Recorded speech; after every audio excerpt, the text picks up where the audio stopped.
आता पाहुयात बातमी मुंबईमध्ये महापौर बंगला परिसरातील विविध कामांच्या टेंडरवरून पेटलेल्या वादाची। महापौर बंगला ते वीर माता जिजाबाई भोसले वनस्पती उद्यान आणि प्राणी संग्रहालय परिसरातील विविध कामांसाठी टेंडर काढण्यात आलं आणि त्यावरून राजकारण तापलं। अखेर या वादानंतर टेंडर रद्द करण्यात आलंय। महापौर रितू तावडेंनी हेरिटेज विभागाच्या अधिकाऱ्यांना टेंडर रद्द करण्याचे आदेश दिलेत। तर महापौर बंगला परिसरामध्ये 3 कोटींचं टेंडर काढण्यात आलेलं। यामध्ये नॉइज बॅरियर, इंटरलॉकिंग कॉन्क्रीट पेवर, जलवाहिन्यांसह विविध कामांचा समावेश होता। मात्र आता या टेंडरचा महापौर बंगल्याशी काहीही संबंध नसून चुकीने मनपाच्या हेरिटेज विभागाकडून महापौर बंगल्याचा उल्लेख टेंडरमध्ये करण्यात आल्याचं महापौर रितू तावडेंनी स्पष्ट केलंय। तर अधिकारी अशी चूक कशी करू शकतात? महापौरांना कुणी अडचणीत आणताय का, असा सवाल विरोधी पक्षनेत्या किशोरी पेडणेकरांनी केला। दरम्यान टेंडरमध्ये कोणत्या कामांचा उल्लेख होता पाहूयात। तर ध्वनी शोषक नॉइज बॅरियर पॅनल तिथे बसवण्यात येणार होते। त्यानंतर सांडपाणीची वाहिनी, ड्रेनेज लाईनची कामं सुरू करण्यात येणार होती।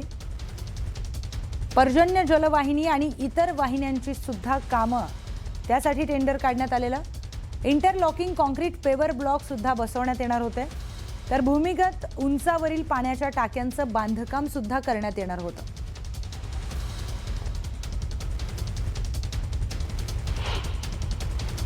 मी त्यांना फोन करून म्हटलं, तुम्ही ह्याच्यामध्ये मेयर बंगलो मेन्शन केल्यामुळे तुम्ही आता हे टेंडर मागे घ्या, कारण इथे महापौर आणि महापौरांच्या बंगल्याचा काहीही संबंध नसताना तुम्ही या ठिकाणी मेयर बंगलो टाकलंच का, इमिजिएट हे टेंडर मागे घ्या, असं मीच त्यांना ऑर्डर दिलेलं आहे।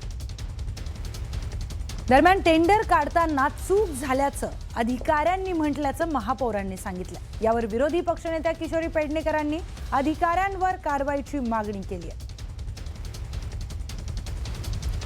याच्यावरती माझी सकाळी उद्यान अधीक्षक त्यांच्याशी बोलणं पण झालं की तुम्ही तर त्यांचं असं म्हणणं आहे की मॅडम ही चूक जर असेल तर ही आम्ही मान्य करतो, परंतु आम्हाला हेच म्हणायचं होतं की हेरिटेज बंगल्याला लागून असलेल्या परिसरामध्ये असलेले साऊंड बॅरियर्स बघा, एक लक्षात घ्या, हेरिटेज बंगला महापौरचा आणि राणीचा बाग त्याच्यामध्ये जी वॉल आहे त्या वॉलला त्यांना साऊंड बॅरियर घालायचे होते।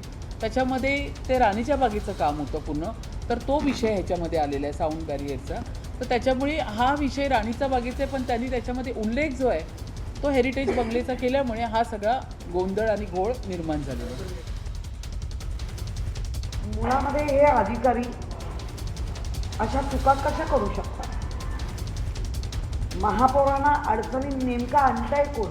मी टेंडर मागे घेते याचा अर्थ तुम्ही काहीतरी केलंय असं जे कोण दाखवू इच्छित आहे, हे अधिकाऱ्यांना अधिकार नाहीये। या अधिकाऱ्यांवरती महापौरांनी कारवाई काय करणार? कसं चुकलं? दरम्यान या मुद्द्यावरून आदित्य ठाकरेंनी महापौरांवर जोरदार निशाणा साधलाय। पाहूयात। मुख्य गोष्ट हीच आहे, आपण पाहिलं असेल म्हणजे दोन्ही बाजूला 2 माजी महापौर आहेत मुंबईच्या, आणि कोणी एवढा खर्च केला नसेल असा खर्च सध्याच्या महापौर करत आहेत। एक अंदाज द्यायचा तर एवढाच आहे, आमदार म्हणून आम्हाला पूर्ण मतदारसंघासाठी 5 कोटी निधी मिळतो। खासदारांना 6 मतदारसंघ विधानसभेचे जे असतात त्याचे 1 लोकसभा मतदारसंघात, त्या पूर्ण 1 लोकसभेसाठी 5 कोटी मिळतो। आणि जो काही आता निधी महापौरांना फक्त त्यांच्या स्वतःच्या बंगल्यासाठी मिळालेला आहे तो जवळपास 5.5 कोटीचा आहे। आणि गाड्या देखील ज्या आता घेत आहेत त्या देखील 1.5-2 कोटीच्या आहेत। तर म्हणजे हा सगळा खर्च स्वतःवर कशासाठी करताय? कुठे नेमकं तुम्हाला काय दाखवायचं जगाला? महापौर बंगला की तुम्ही वेगळं काही आता टुरिस्ट प्लेस निर्माण करणार आहात की ताजमहल बांधणार तिथे? उबाटा पक्षाचे नेते आदित्य ठाकरे यांनी सुद्धा ट्विट केले, किमान त्यांनी 25 वर्ष मुंबई महानगरपालिकेमध्ये असताना मुंबई महानगरपालिकेचे प्रस्ताव कसे निघतात यावरती तरी अभ्यास करून निदान आदित्य ठाकरेजी यांनी तरी स्टेटमेंट करायला हवं होतं। परंतु मला आता किशोरी पेडणेकर यांच्याबरोबर आदित्य ठाकरे यांच्यासुद्धा बुद्धीची कीव यायला लागली।